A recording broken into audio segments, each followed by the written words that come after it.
আপনারা শুনছেন ভূতের গল্প। আজকের গল্পের নাম মোক্তার ভূত। শিবু মোক্তার আর বেনি মোক্তারকে মহকুমার সকলেই চিনত। তাদের মতো ধূর্ত ধড়িবাজ লোক এই তল্লাটে আর ছিল না। লোকে যেমন তাদের চিনত তেমনি ভয়ও করত। একবার তাদের পাল্লায় পড়লে আর কারোর রক্ষে ছিল না।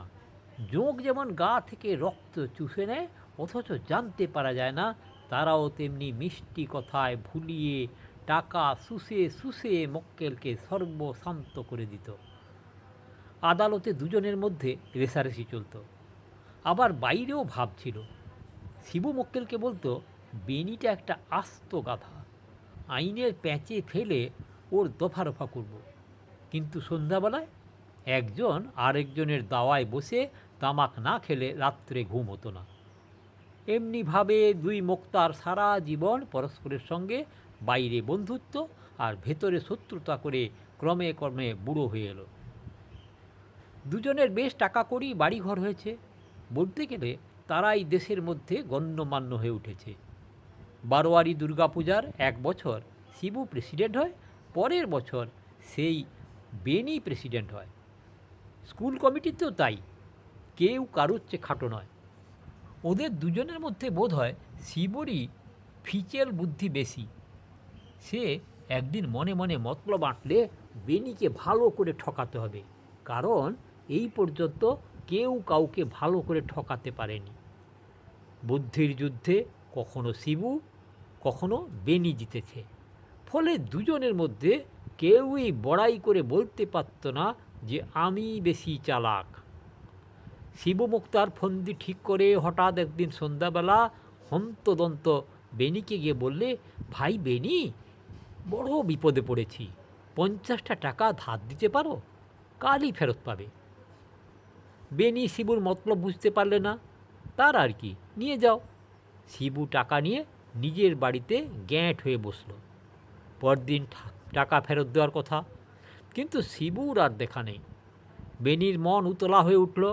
তারপর আরও 2 দিন কেটে গেল, কিন্তু শিবুর টাকা দেওয়ার কোনো চেষ্টাই দেখা গেল না। বেনি মহা ফাঁপড়ে পড়ল। সে বুঝলে শিবু তাকে বিষম ঠকিয়েছে, কিন্তু লজ্জায় সে কথা কারুর কাছে বলতে পারলে না। হ্যান্ড নোট না লিখিয়ে নিয়ে শিবুকে সে টাকা ধার দিয়েছে এ কথা জানাজানি হলে দেশশুদ্ধ লোক হাসবে, বলবে বেনি মুক্তারটা গাধা। শিবুও তাই চায়। বেনি মুক্তার ভেবে ভেবে আধখানা হয়ে গেল। শিবুর সঙ্গে যখনই দেখা হয় বেনি ফিস ফিস করে বলে, ভাই শিবু, আমার টাকা। শিবু বলে, কিসের টাকা? বেনি বলে, সেই যে সেদিন তুমি ধার নিলে 50 টাকা। শিবু হেসে বলে, বেনি ভাই, বুড়ো হয়ে তোমার কি মাথা খারাপ হয়েছে? টাকা আবার আমি কবে নিলুম? বেনি রেগে বলে, দেবে না তাহলে? আচ্ছা, আমিও দেখে নেব। শিবু হা হা করে হেসে বলে, বেশ তো, মকদ্দমা করো না, হ্যান্ডনোট আছে নিশ্চয়ই। বেনি রাগে দাঁত কড়মড় করতে করতে চলে যায়। ক্রমে কথাটা চারিদিকে রাষ্ট্র হয়ে গেল যে বেনির 50টা টাকা শিবু মুক্তার বেবাক ঠকিয়ে নিয়েছে। সবাই আহ্লাদে আটখানা। ভাবলে, আজ আহা, কাকের মাংস কাকে খায়? বেনিকে সকলে জিজ্ঞাসা করতে লাগলো, হাঁ দাদা, তুমি নাকি লেখাপড়া না করেই শিবুকে টাকা ধার দিয়েছিলে? শেষে তোমার দুর্বুদ্ধি হলো? বেনু কিন্তু কিছুতেই মানতে চায় না। ঘাড় নেড়ে বলে, আরে না না না, ও সব শিবেটার মিথ্যে কথা। শুধু হাতে টাকা ধার দেব আমি? আমাকে কি কুকুরে কামড়েছে? দাঁড়াও না, শিবেকে আমি। যখন একলা থাকে তখন শিবুর বেজমির কথা ভেবে দাঁত কড়মড় করে আর গালাগাল দেয়। এমনিভাবে টাকার কথা ভেবে ভেবে বেনি অসুখে পড়ল। একে বুড়ো বয়স, তার উপর টাকার শোক। বেনি যায়। ডাক্তার বদ্যিরা তার অবস্থা দেখে আশা ছেড়ে দিলে। বেনু কিন্তু তখনও টাকার আশা ছাড়েনি। কেবলই ভাবছে কি করে শিবুর কাছ থেকে টাকা উদ্ধার করবে। তার আর অন্য কোনো চিন্তা নেই। যখন বদ্যি নাড়ি দেখে বললে, হরিনাম করো, গঙ্গা নারায়ণ ব্রহ্ম, গঙ্গা জল মুখে দাও, বেনি তখনও ভাবছে কোন ফিকিরে শিবুর কাছ থেকে টাকা আদায় করবে। শেষে মরণের আর দেরি নেই দেখে বেনি শিবুকে ডেকে পাঠালো। শিবু এসে তার পাশে বসতেই বেনি আর সকলকে সরে যেতে বলল। সবাই সরে গেলে বেনি কটমট করে শিবুর দিকে চেয়ে বলল, আমার টাকা? শিবু মনে মনে হেসে বললে, কিছু ভেবো না ভাই বেনি, তোমার টাকা ঠিক আছে, এখন হরিনাম করো। তোমার ভালো মন্দ একটা কিছু হলেই তোমার টাকা ছেলেকে দেব, তুমি নিশ্চিন্তি হয়ে বৈকুণ্ঠ যাও। বেনি বললে, না এক্ষুনি দাও। শিবু বললে, এখন টাকা কোথায় পাবো ভাই, কালই তোমার ছেলের হাতে দিয়ে দেব, তুমি ভেবো না। বেনির ত্রাণ তখন কণ্ঠায় এসে পৌঁছেছে, তবু সে গোঁথরে বললে, না এক্ষুনি টাকা দাও। শিবু দেখলো মিনিট দশেকের মধ্যে বেনি পটল তুলবে। সে বললে, আচ্ছা তুমি একটু অপেক্ষা করো, আমি টাকা আনছি, বলে সে চলে গেল। নিজের বাড়িতে ফিরে গিয়ে শিবু গম্ভীরভাবে বসে রইল। তারপর বাড়ি থেকে যখন মরা কান্না উঠেছে, সে আবার বেনির বাড়িতে গিয়ে হাজির হলো।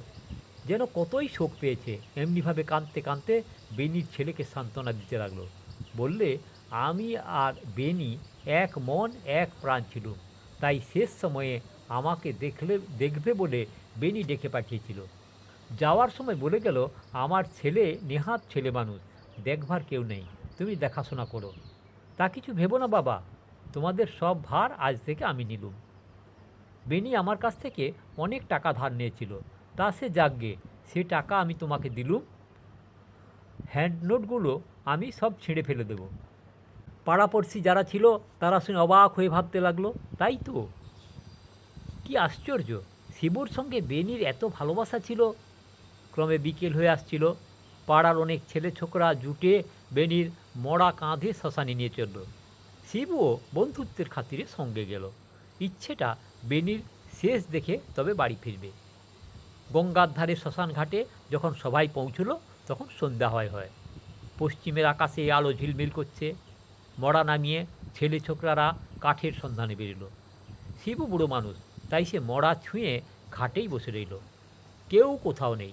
শিবু একলাটি মরার চালি ধরে বসে আছে আর ভাবছে, বেনিকে কি ঠকানোই ঠকিয়েছি, টাকাকে টাকা পেলুম, আবার বেনিটা মরে গেল, এখন আমি একলাই মোক্তার করব, আর আমায় পায় কে? মনের আনন্দে শিবু একটা বিড়ি ধরিয়েছে। এমন সময় হঠাৎ পেছন থেকে প্রচণ্ড এক চড় খেয়ে শিবু প্রায় চিৎপাত হয়ে পড়ে গেল। ধড়মড় করে উঠে চারদিকে তাকিয়ে দেখল, কেউ কোথাও নেই। বেনির মরা চালির উপর শুয়ে আছে। কে চড় মারলে? শিবু জীবনে অনেক মরা পুড়িয়েছে, তাই শ্মশানে তার ভয় ছিল না। সে ভাবলে, এ কি হলো, তবে কি কোনো শকুনি কীট তার গালে পাখার ঝাপটা মেরে গেল? আকাশে তো একটাও পাখি নেই। শিবুর বড় ভাবনা হলো। সে সতর্কভাবে বসে মরা পাহারা দিতে লাগলো। শিবু মরার পায়ের দিকটাতে বসেছিল। হঠাৎ মরাটা এক পা তুলে ক্যাঁচ করে তার পেটে এক লাথি কষিয়ে দিয়ে আবার যেমন ছিল তেমনিভাবে শুয়ে রইল। লাথি খেয়ে শিবু কোঁক করে উঠেছিল, কিন্তু তবু সে সহজে ভয় পাওয়ার পাত্র নয়। তার মনে হলো বেনিটা নিশ্চয়ই মরেনি, তাকে ভয় দেখিয়ে টাকা আদায় করার এই ফন্দি বার করেছে, নইলে মরা কখনো লাথি মারতে পারে? শিবু বেনির নাড়ি টিপে দেখলো, নাড়ি নেই, গা বরফের মতো ঠান্ডা।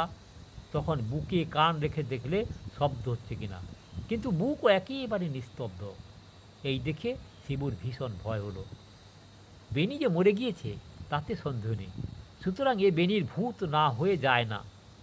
বেনি যে ভূত হয়েও এই 50টা টাকার কথা ভোলেনি, তা বুঝতে পেরে শিবু উঠে পালাতে গেল।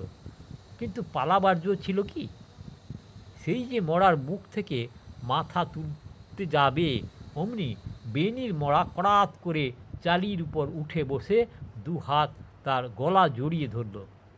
শিবু গলা ছাড়াবার জন্য যতই টানাটানি করে, বেনির মরা ততই তাকে জোরে আঁকড়ে ধরে। শেষে সেই শ্মশানের উপর মরায় মানুষে দস্তুর মতো কুস্তি বেঁধে গেল। এ উঠে তো ও পড়ে, ও পড়ে তো এ উঠে। শিবু যেই পালাতে যায়, অমনি বেনির মরা তাকে লেঙ্গি দিয়ে ফেলে দেয়। শিবু বাবা রে, মরে গেলুম রে করে চেঁচাতে লাগলো আর মরার সঙ্গে লড়াই করতে লাগলো। কিন্তু ভূতের সঙ্গে শিবু পারবে কেন? বেনির মরা একেবারে নাছোড়বান্দা। কিছুক্ষণ পরেই শিবু ক্লান্ত হয়ে পড়ল। ইতিমধ্যে ছেলে ছোকরারা কাঠ জোগাড় করে ফিরছিল। তারা শিবুর চিৎকার শুনে দৌড়ে এসে যে দৃশ্য দেখলো তাতে তাদের বুকের রক্ত প্রায় ঠান্ডা হয়ে গেল। তারা দেখল বেনির মরা আর শিবু চালির উপর পাশাপাশি গলা জড়াজড়ি করে বসে আছে। মরার মুখে বিন্দুমাত্র বিকৃতি নেই। তার একটা হাত সাঁড়াশির মতো শিবুর গলাটি জড়িয়ে আছে। শিবুর মুখ ভয়ে নীল হয়ে গেছে। সে মাঝে মাঝে উঠে পালাবার চেষ্টা করছে, কিন্তু পালাতে পারছে না। বসে পড়ে ঠকঠক করে কাঁপছে।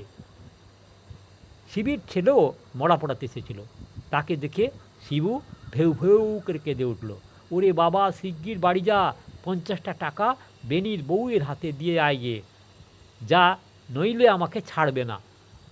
শিবুর ছেলে বাপের অবস্থা দেখে বাড়ি দৌড়ালো, আর সকলে আলো জেলে চালি ঘিরে ধরল। পোড়াবার উপায় নেই। পোড়াতে হলে 2 মোক্তারকে একসঙ্গে পোড়াতে হয়, কারণ বেনির মরা তখনও শিবুর গলা জাপটে ধরে বসে আছে। ঘণ্টাখানেক কেটে গেল। তারপর হঠাৎ মরাটা শিবুর গলা ছেড়ে দিয়ে আবার চালির উপর চিৎপাত হয়ে শুয়ে পড়ল। সবাই একসঙ্গে চমকে উঠল। তারপর বুঝতে পারল যে ওদিকে বেনির 50 টাকা আদায় হয়ে গেছে। বন্ধুর বাহুবন্ধন থেকে মুক্তি পেয়ে শিবু আর সেখানে দাঁড়ালো না। একবার বাবা গো বলে সেই অন্ধকারে পোঁ পোঁ করে শ্মশান ছেড়ে পালালো। আপনারা এতক্ষণ শুনছিলেন শরদিন্দু বন্দ্যোপাধ্যায় রচিত ভূতের গল্প মোক্তার ভূত। দয়া করে সাবস্ক্রাইব করবেন, লাইক করবেন, শেয়ার করবেন। আর ওই রকম গল্প শুনতে হলে কাকন বাসুতে ক্লিক করে ভিডিও দেখুন।